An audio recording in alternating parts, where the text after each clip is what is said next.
Working on the 2003 Dodge Cummins today, and changing a fuel filter and an air filter. Well, anybody can look up any video on YouTube to figure out how to change a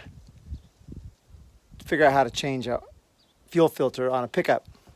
These Cummins pickups, there's 10,000 videos on how to do just about everything. So I won't go into too much detail about that. I'll show you a couple of things. But the issue is, how do you know when to change one? There's probably a rule of thumb out there that says, well, every 100,000 miles or 50,000 miles. I have no idea.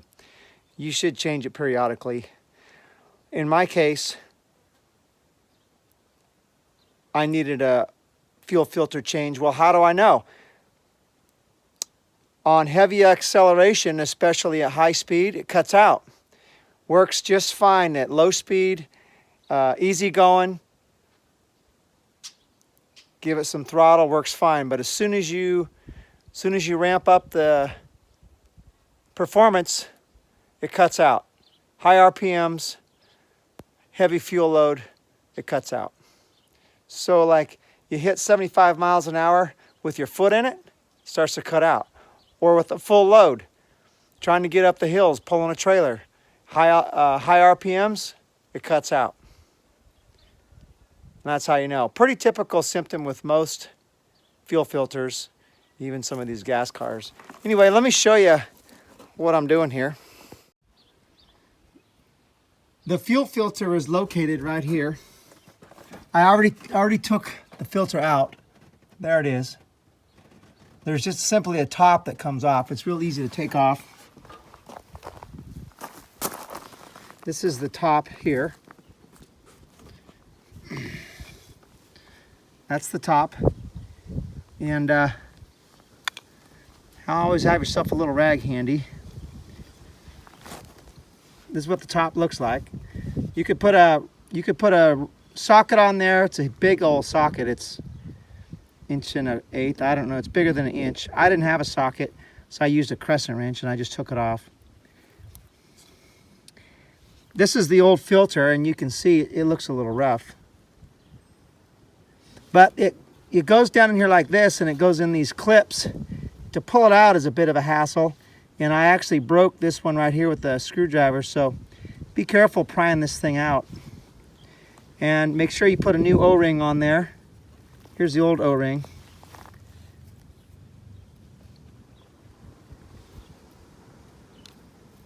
So new O-ring, put a little oil on it, a little diesel on it.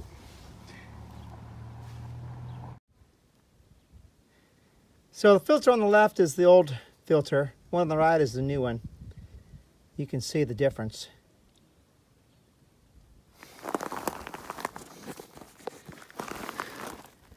Be careful of these clips here. That's what I was talking about. Anyway, it just snaps in. And then to put it in, this goes right inside the... Simple here. Let me try to do this with one hand. You just got to reach down in here, something like this. And then you just screw it back on.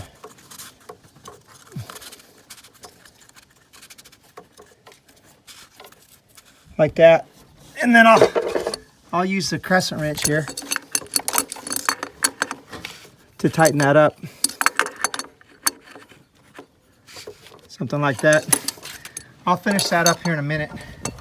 The next thing I'm going to show you is this air filter. Right here's my air filter. I already put the new one in. Brand new air filter.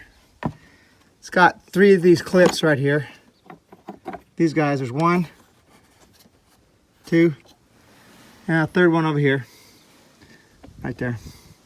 And this comes out. Show you the old air filter.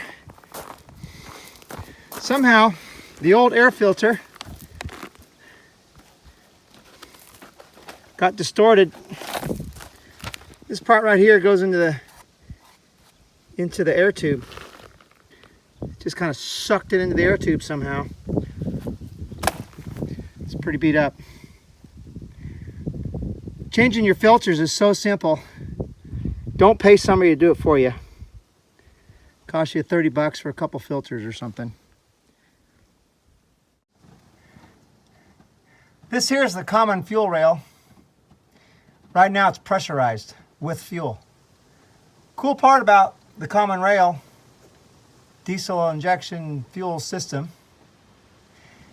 is that if I take this filter apart, I can just replace the filter, put it back together, and it'll start right back up. I don't have to bleed the lines like the old rotary style 5.9, second gen, first gen. So I like that part about the whole program. So don't pay somebody. Do it yourself. It's so simple. I mean, really, the only tool I used today was a crescent wrench. And if you liked the video, give it a thumbs up. I hope it helps.